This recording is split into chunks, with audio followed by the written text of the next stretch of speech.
starejši zaposleni.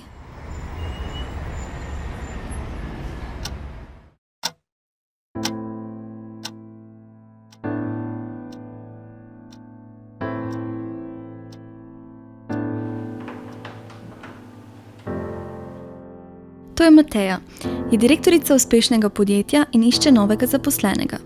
Odloča se med dvema kandidatoma. To je Maja. Stara je 28 let, je zelo ambiciozna in se poteguje za delovno mesto. To je Tone. Star je 56 let. Nedolgo nazaj je zaradi stečaja podjetja izgubil službo.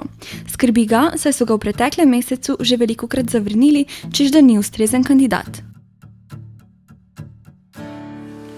Želim motiviranega sodelavca, ki bo pri delu uspešen. Mogoče bo zato bolje, da izberem Majo. Koga bi pa vi izbrali? Dobro vprašanje. Maja je res obetavna kandidatka. Ker je mlajša, bo verjetno lahko dlje časa ostala v podjetju. Tone pa izgleda nekoliko zaskrbljen. Pa poglejmo zakaj. Na trgu dela bi ga označili kot starejšega zaposlenega. Ta izraz se najpogosteje nanaša na osebe, stare od 55 do 64 let. Teh posameznikov je vedno več, saj se podaljšuje starostna doba, posledično pa tudi delovna doba. V Sloveniji je zaposlena le vsaka tretja oseba starejša od 55 let. Prisotno je namreč prepričanje, da ima za organizacijo največjo vrednost posameznik na začetku kariere. Večina organizacij si zato ne prizadeva, da bi zadržala starejše zaposlene. Ravno nasprotno, organizacije spodbujajo njihov odhod. Tako ostanejo ti posamezniki brez službe, v primerjavi z mlajšimi pa porabijo več časa, da najdejo novo. Prav tako so na novem delovnem mestu v povprečju slabše plačani. Zdaj pa razumem, zakaj je Tone tako zaskrbljen. Odločitev res ne bo enostavna. No pa poglejmo še, koga bi izbrali mimoidoči. Jaz bi izbral Majo. Starejši že malo pozabljajo, ter ne vladajo jezikom.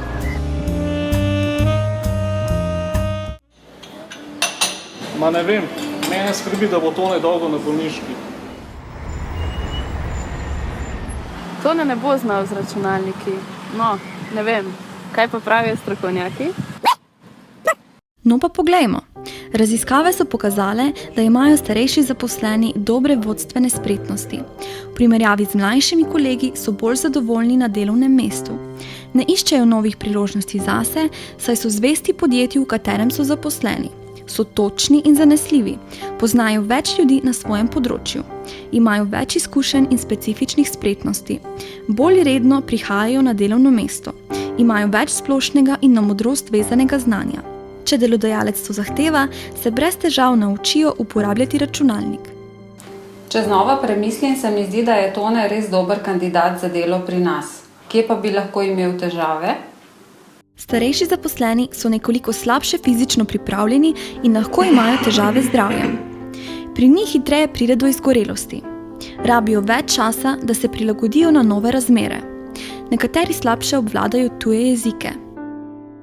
Kako pa vse to doživlja Tone? Ko sem izgubil službo, sem bil šokiran. Pričel sem pisati življenjepise in jih pošiljati na razne naslove. Toda spraševal sem se, ali bom sploh dobil službo, kajti na razpise se prijavlja tudi veliko mladih in uspeh je tako nesiguren. Ampak tudi jaz sem sposoben in želim delati. Vidimo torej, da bi bilo dobro, če je delodajalec odprt tudi za zaposlovanje starejših. Lahko jim ponudi priložnost, da se izkažejo. Omogoči naj jim fleksibilen ali krajši delovni čas, lahko tudi možnost opravljanja dela od doma. Delodajalec naj poskuša spodbujati medgeneracijsko sodelovanje. Starejšemu zaposlenemu naj omogoči, da podeli svoje znanje in nudi pomoč mlajšemu delavcu.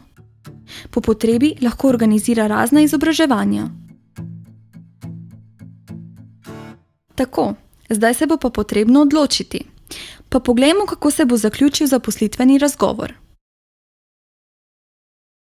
Mateja se je odločila, da kandidata ne bo izbrala na podlagi starosti. Zaveda se, da lahko tudi to nepomembno prispeva k uspešnosti organizacije. Glede odločitve vas pokličem.